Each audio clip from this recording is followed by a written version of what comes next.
Good morning বৃত্তান্ত, আপনাদের সঙ্গে আমি দেবলীনা। চোখ রাখবো আজকের মর্নিং আপডেটে।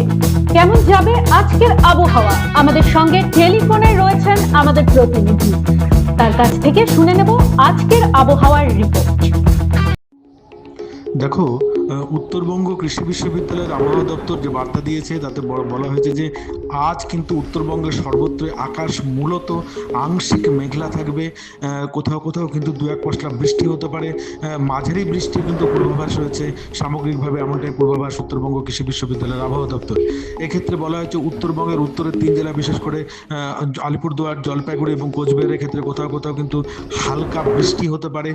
পাশাপাশি দক্ষিণ দিনাজপুর, উত্তর দিনাজপুর এবং মালদা জেলার ক্ষেত্রে কোথাও কোথাও হালকা থেকে মাঝারি বৃষ্টি হতে পারে, এমনটাই পূর্বাভাস আবহাওয়া দপ্তরের। পাশাপাশি দিনের সর্বোচ্চ তাপমাত্রা 37 ডিগ্রি সেন্টিগ্রেডের কাছাকাছি থাকবে এবং সর্বনিম্ন তাপমাত্রা কিন্তু 25 ডিগ্রি সেন্টিগ্রেডের কাছাকাছি থাকবে, এমনটাই পূর্বাভাস আবহাওয়া দপ্তরের। দিনের বাতাসের যে গতিবেগ সেটাও কিন্তু 11 কিলোমিটার প্রতি ঘন্টা এমনটা থাকতে পারে, এমনটা পূর্বাভাস দিয়েছে উত্তরবঙ্গ কৃষি বিশ্ববিদ্যালয়ের আবহাওয়া দপ্তর। দেখে নেব গত 24 ঘন্টার খবরের দুরন্ত আপডেট। সোনারপুরে প্রবল বিক্ষোভের মুখে পড়লেন তৃণমূল সাংসদ অভিষেক বন্দ্যোপাধ্যায়। শনিবার বিকেলে সোনারপুরে নিহত দলীয় কর্মী সঞ্জু কর্মকারের বাড়িতে যান অভিষেক। সঞ্জুর বাড়ির এলাকায় প্রবল বিক্ষোভের মুখে তার গাড়ি আটকে যায়। এরপরে গাড়ি থেকে নেমে বাইকে চড়ে দলীয় কর্মীর বাড়ি যাওয়ার চেষ্টা করেন তৃণমূল সাংসদ। সেই সময় ভিড়ের মধ্যে থেকে তাকে মারার অভিযোগ ওঠে। অভিযোগ, তার মাথায়, ঘাড়ে, গায়ে চড় ঘুষি মারা হয়। এই পরিস্থিতিতে অভিষেককে বাঁচাতে তার মাথায় হেলমেট পরিয়ে দেন নিরাপত্তা রক্ষীরা। ওই সময় অভিষেককে লক্ষ্য করে ডিম, জুতো ও ঢিল ছোড়া হয়। ঝাঁটা দিয়ে মারারও চেষ্টা হয় বলে অভিযোগ। হাতাহাতি, প্রবল ধস্তাধস্তিতে রাস্তায় পড়েও গিয়েছিলেন অভিষেক। তার জামাও ছিঁড়ে গিয়েছে। সেই অবস্থাতেই তিনি উঠে নিহত দলীয় কর্মীর বাড়িতে যান, দেখা করেন তার মা বাবার সঙ্গে। পরে সেই বাড়িতে বসেই অভিষেক অভিযোগ করেন তাকে প্রাণে মারার চেষ্টা হচ্ছে। দিনভর নাটকীয় রাজনৈতিক ঘটনা প্রবাহের পর সন্ধে অভিষেককে অ্যাপোলোতে নিয়ে আসা হয়। হাসপাতালের গেট থেকেই হুইল চেয়ারে নিয়ে যাওয়া হয় তৃণমূল সাংসদকে। অভিষেক হাসপাতালে পৌঁছানোর কিছুক্ষণের মধ্যেই সেখানে হাজির হন প্রাক্তন মুখ্যমন্ত্রী মমতা বন্দ্যোপাধ্যায়। নিজের গাড়ি থেকে নেমে সরাসরি হাসপাতালের ভেতরে প্রবেশ করেন তিনি। প্রাক্তন মুখ্যমন্ত্রীর সঙ্গে হাসপাতালে উপস্থিত ছিলেন অভিষেক বন্দ্যোপাধ্যায়ের মা লতা বন্দ্যোপাধ্যায়ও। রায়গঞ্জ পুরসভার 25 নম্বর ওয়ার্ডের প্রাক্তন কাউন্সিলর তথা ওয়ার্ড কোঅর্ডিনেটর অসীম অধিকারী ওরফে নদর বাড়ির সামনে শনিবার বিক্ষোভকে কেন্দ্র করে ব্যাপক উত্তেজনা ছড়ায় রামকৃষ্ণপল্লী এলাকায়। স্থানীয় বাসিন্দাদের একাংশ চোর চোর স্লোগান তুলে তার বিরুদ্ধে প্রতিবাদে সামিল হন।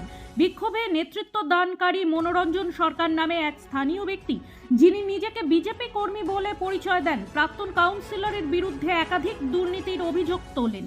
তার দাবি, জোরপূর্বক জমি দখল, কাটমানির বিনিময়ে পাকা বাড়ির মালিকদের সরকারি আবাস যোজনার সুবিধা পাইয়ে দেওয়া, একই ব্যক্তিকে একাধিক আবাসের টাকা প্রদান এবং শৌচালয় নির্মাণের টাকার ক্ষেত্রেও অনিয়ম হয়েছে। অন্যদিকে বিক্ষোভে বাধা দেন অসীম অধিকারীর স্ত্রী অনামিকা অধিকারী। এরপর দুপক্ষের মধ্যে তুমুল বচসা শুরু হয়।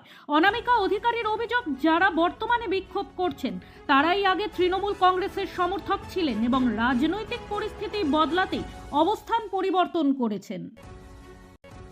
রায়গঞ্জ মেডিকেলে শুরু HPV টিকাকরণ কর্মসূচি। বিনামূল্যে টিকা পাবে 14 বছরের কিশোরীরা।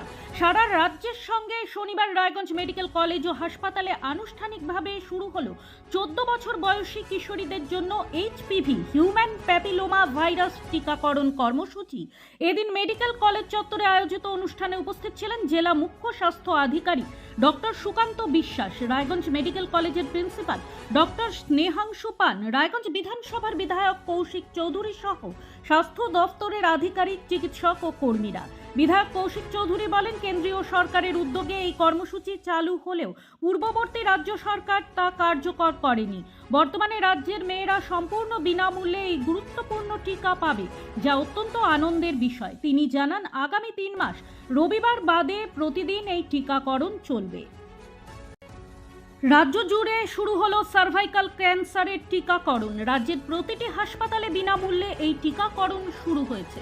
সারা রাজ্যের পাশাপাশি উত্তর দিনাজপুর জেলার হেমতাবাদ ব্লক প্রাথমিক স্বাস্থ্য কেন্দ্রে সরকারি উদ্যোগে শুরু হলো সার্ভাইকাল ক্যান্সার টিকাকরণ কর্মসূচি। শনিবার হেমতাবাদ হাসপাতালে এই উদ্বোধন অনুষ্ঠানে উপস্থিত ছিলেন ব্লক স্বাস্থ্য আধিকারিক আনসারুল হক, বিডিও বিশ্বজিৎ দত্ত, আইসি সুজিত লামা, হেমতাবাদ গ্রাম পঞ্চায়েত সদস্য বিপ্লব সরকার সহ অন্যান্য চিকিৎসক ও স্বাস্থ্যকর্মীরা।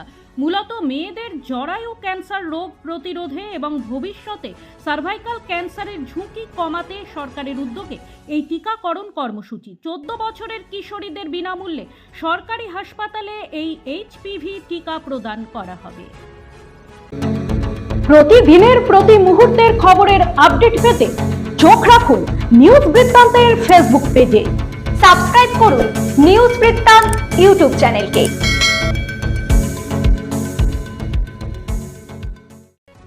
পালা বদলের পর এই মুহূর্তে উত্তরবঙ্গ, বিশেষত উত্তর দিনাজপুর জেলায় সবচাইতে চর্চিত বিষয় হলো এইমস।